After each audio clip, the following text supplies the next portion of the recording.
ओम नमः भगवते वासुदेवाय। सनातन भक्ति वाणी में आप सभी धर्म प्रेमी भक्तों का हार्दिक स्वागत है। जो भी भक्त इस पवित्र कथा को सुनने के लिए आए हैं, उन्होंने सच में जीवन की सबसे श्रेष्ठ राह चुनी है, क्योंकि भगवान की कथाएं सुनना केवल मनोरंजन नहीं, बल्कि आत्मा को पवित्र करने का सबसे सरल और महान मार्ग है।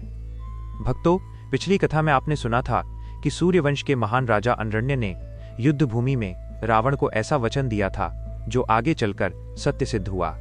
उसी सूर्यवंश में आगे भगवान विष्णु ने श्री राम के रूप में अवतार लिया और रावण के अहंकार का अंत किया। लेकिन भक्तों, सूर्यवंश की कथा यहीं समाप्त नहीं होती। इस महान वंश में आगे एक ऐसे राजा का जन्म हुआ जिसकी इच्छा ने देवताओं, ऋषियों और पूरे स्वर्गलोक को भी आश्चर्य में डाल दिया। उस राजा का नाम था राजा त्रिशंकु। राजा त्रिशंकु अत्यंत पराक्रमी, दानी और धर्म का पालन करने वाले राजा थे। उनकी प्रजा उनसे बहुत प्रेम करती थी और उनके राज्य में सुख और समृद्धि का वास था। लेकिन एक दिन राजा त्रिशंकु के मन में एक ऐसी इच्छा उत्पन्न हुई जो सामान्य मनुष्यों के लिए असंभव मानी जाती थी। उन्होंने निश्चय किया कि वे अपने इसी शरीर के साथ स्वर्ग जाना चाहते हैं।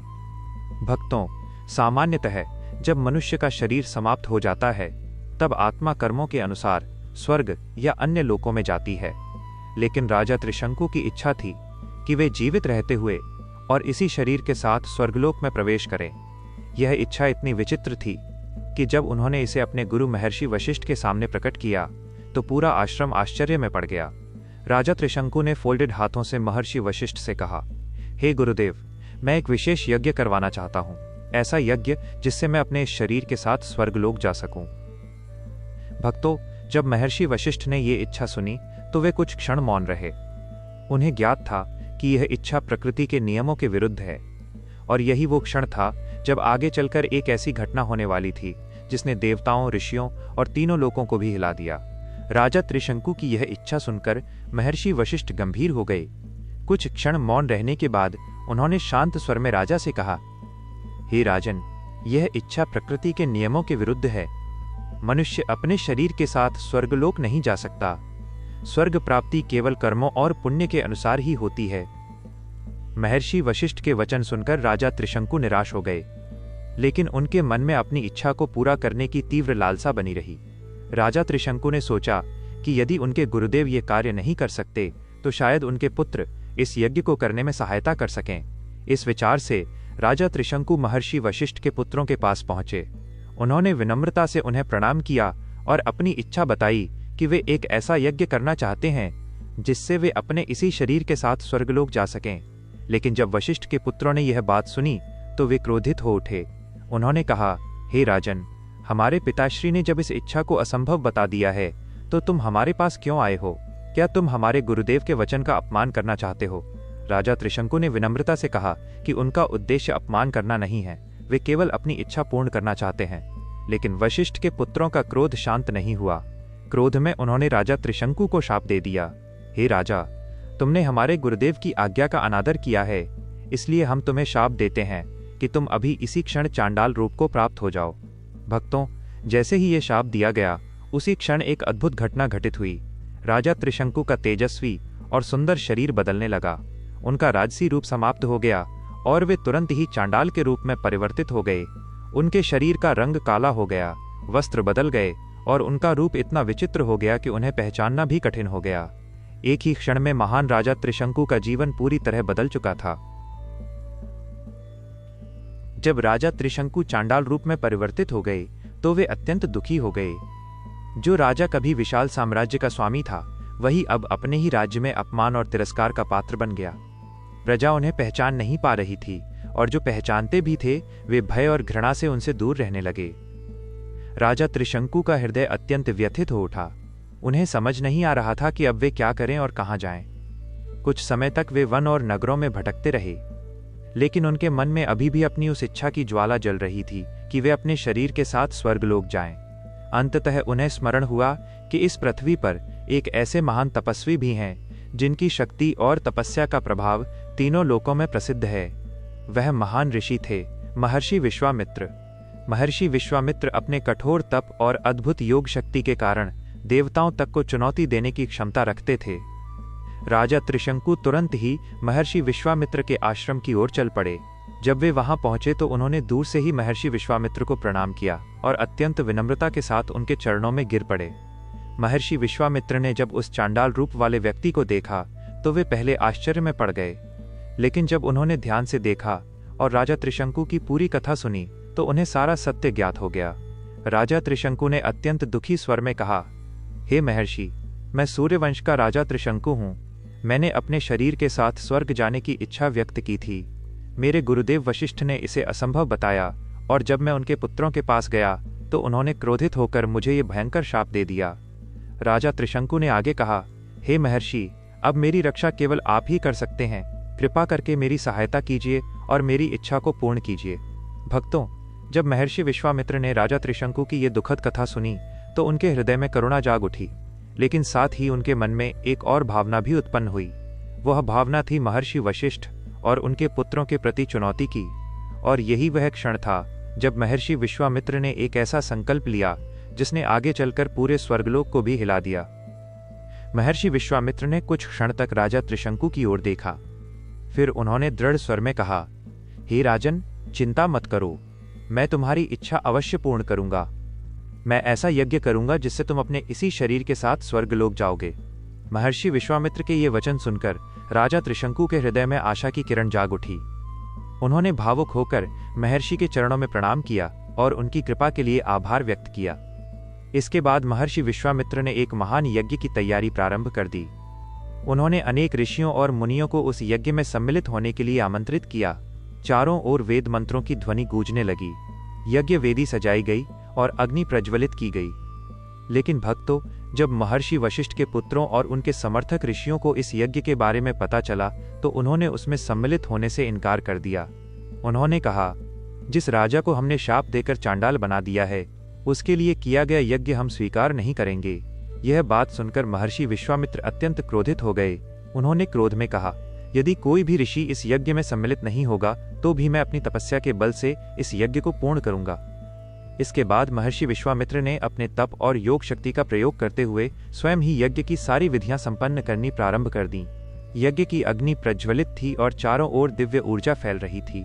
फिर वह महान क्षण आया जब महर्षि विश्वामित्र ने अपने तप बल से देवताओं को आह्वान किया कि वे आकर इस यज्ञ को स्वीकार करें। लेकिन भक्तों, आश्चर्य की बात यह हुई कि देवताओं में से कोई भी वहां उपस्थित नहीं हुआ। देवताओं का यह व्यवहार देखकर महर्षि विश्वामित्र का क्रोध और भी प्रबल हो गया और तब उन्होंने एक ऐसा निर्णय लिया जिसने तीनों लोगों को चकित कर दिया। उन्होंने अपने तपबल से राजा त्रिशंकु को स्वर्गलोक की ओर भेजने का संकल्प कर लिया। महर्षि विश्वामित्र ने यज्ञ की अग्नि में आहुति दी और अपने तपबल से उच्च स्वर में कहा, हे राजा त्रिशंकु, अब तुम स्वर्गलोक की ओर प्रस्थान करो। महर्षि के यह वचन कहते ही एक अद्भुत घटना घटित हुई। राजा त्रिशंकु का शरीर धीरे धीरे आकाश की ओर उठने लगा। सब लोग आश्चर्य से उस दृश्य को देखने लगे। कुछ ही क्षणों में राजा त्रिशंकु पृथ्वी से ऊपर उठते हुए आकाश की ओर बढ़ने लगे। वे बादलों को पार करते हुए धीरे धीरे स्वर्गलोक की दिशा में पहुंचने लगे। लेकिन भक्तों, जब स्वर्गलोक के देवताओं ने यह दृश्य देखा तो वे अत्यंत आश्चर्य में पड़ गए।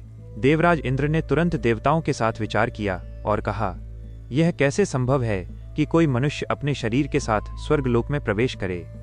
देवराज इंद्र ने क्रोधित होकर आदेश दिया, राजा त्रिशंकु को तुरंत स्वर्ग से नीचे गिरा दो। स्वर्गलोक में शरीर सहित प्रवेश की अनुमति नहीं दी जा सकती। जैसे ही इंद्र ने यह आदेश दिया, उसी क्षण राजा त्रिशंकु का ऊपर उठता हुआ शरीर रुक गया और अगले ही पल वे तेजी से नीचे गिरने लगे। राजा त्रिशंकु भय से चिल्लाने लगे, हे महर्षि विश्वामित्र, मेरी रक्षा कीजिए। उनकी पुकार महर्षि विश्वामित्र तक पहुंची। महर्षि विश्वामित्र ने तुरंत अपने तब्बल का प्रयोग किया और ऊंचे स्वर में कहा, रुको। महर्षि के ये कहते ही एक अद्भुत चमत्कार हुआ। राजा त्रिशंकु का शरीर आकाश के मध्य में ही रुक गया। वे न पूरी तरह स्वर्ग में थे और न पृथ्वी पर। आकाश के बीचों बीच उल्टे लटके हुए राजा त्रिशंकु एक अद्भुत स्थिति में ठहर गए। भक्तों, जब यह दृश्य महर्षि विश्वामित्र ने देखा तो उनका क्रोध और भी बढ़ गया और तब उन्होंने एक ऐसा संकल्प लिया जो आज तक संसार में एक महान चमत्कार के रूप में प्रसिद्ध है। जब महर्षि विश्वामित्र ने देखा कि देवराज इंद्र ने राजा त्रिशंकु को स्वर्ग से नीचे गिरा दिया है और वे आकाश के बीचों बीच लटके हुए हैं, तब उनका क्रोध अत्यंत प्रबल हो गया। उन्होंने दृढ़ स्वर में कहा, यदि देवता राजा त्रिशंकु को स्वर्ग में स्थान नहीं देते तो मैं स्वयं इनके लिए एक नया स्वर्ग बना दूंगा। ये कहते ही महर्षि विश्वामित्र ने अपने महान तपबल का प्रयोग करना प्रारंभ कर दिया। उनकी तपस्या की शक्ति इतनी प्रबल थी कि उसके प्रभाव से आकाश में नई सृष्टि का निर्माण होने लगा। महर्षि विश्वामित्र ने एक एक करके नए तारों और नक्षत्रों की रचना करनी शुरू कर दी। आकाश में नए प्रकाशमय नक्षत्र प्रकट होने लगे। देवताओं ने जब यह अद्भुत दृश्य देखा तो वे अत्यंत चिंतित हो उठे। उन्हें भय होने लगा कि यदि महर्षि विश्वामित्र इसी प्रकार नई सृष्टि का निर्माण करते रहे तो पूरे ब्रह्मांड की व्यवस्था बदल जाएगी। देवराज इंद्र और अन्य देवता तुरंत ब्रह्मा जी के पास पहुंचे और उन्हें सारी घटना बताई। ब्रह्मा जी ने यह बात सुनकर देवताओं से कहा, महर्षि विश्वामित्र महान तपस्वी हैं, उनका क्रोध अत्यंत प्रबल है। यदि उन्हें रोका नहीं गया तो वे सचमुच एक नया स्वर्ग बना देंगे। इसके बाद ब्रह्मा जी और देवता स्वयं महर्षि विश्वामित्र के सामने प्रकट हुए। उन्होंने महर्षि से शांत स्वर में कहा, हे महर्षि, आपका तप और शक्ति अद्भुत है, कृपा करके अपने क्रोध को शांत कीजिए। देवताओं ने आगे कहा, राजा त्रिशंकु को हम आकाश के इसी स्थान पर स्थायी रूप से स्थान दे देते हैं। वे यहीं पर नक्षत्रों के बीच स्थित रहेंगे और उनका नाम सदा के लिए अमर हो जाएगा। देवताओं के ये वचन सुनकर महर्षि विश्वामित्र का क्रोध धीरे धीरे शांत हो गया। उन्होंने अपनी सृष्टि निर्माण की प्रक्रिया को वहीं रोक दिया और उसी क्षण से राजा त्रिशंकु आकाश के मध्य में नक्षत्रों के बीच स्थित हो गए। इसी कारण आज भी यह कथा संसार में त्रिशंकु स्वर्ग के नाम से प्रसिद्ध है। जब देवताओं और ब्रह्मा जी ने राजा त्रिशंकु को आकाश के मध्य में स्थायी स्थान दे दिया, तब महर्षि विश्वामित्र का क्रोध शांत हो गया। राजा त्रिशंकु उसी अवस्था में नक्षत्रों के बीच स्थिर हो गए। उनका शरीर आकाश में स्थित रहा और उनका नाम सदा के लिए अमर हो गया। भक्तों, इसी घटना के कारण आज भी जब कोई व्यक्ति किसी असमंजस या बीच की स्थिति में फंस जाता है तो लोग कहते हैं कि वो त्रिशंकु की स्थिति में है। इस कथा से हमें एक गहरा संदेश भी प्राप्त होता है। मनुष्य को कभी भी अहंकार में आकर प्रकृति के नियमों को चुनौती नहीं देनी चाहिए। साथ ही ये भी सीख मिलती है कि महान तपस्वियों का क्रोध और उनकी शक्ति कितनी प्रभावशाली होती है। राजा त्रिशंकु की कथा श्रीमद् भागवत पुराण में सूर्यवंश के इतिहास के साथ जुड़ी हुई एक अत्यंत महत्वपूर्ण कथा है और इसी प्रकार सूर्यवंश की वंश परंपरा आगे बढ़ती रहती है। भक्तों, यदि आपको आज की ये अद्भुत कथा पसंद आई हो तो वीडियो को लाइक अवश्य कीजिए, कमेंट में अवश्य लिखिए जय श्री हरि। और यदि आप सनातन धर्म की ऐसी ही अद्भुत कथाएं प्रतिदिन सुनना चाहते हैं तो हमारे चैनल सनातन भक्ति वाणी को सब्सक्राइब अवश्य करें। कल की कथा में हम श्रीमद् भागवत पुराण के 9वें स्कंध में आगे आने वाली राजा हरिश्चंद्र की अद्भुत और सत्य की परीक्षा वाली कथा का वर्णन करेंगे। वो कथा इतनी प्रेरणादायक है कि उसे सुनकर हर भक्त का हृदय भावुक हो जाता है। इसलिए कल की कथा को बिल्कुल भी मिस मत कीजिए।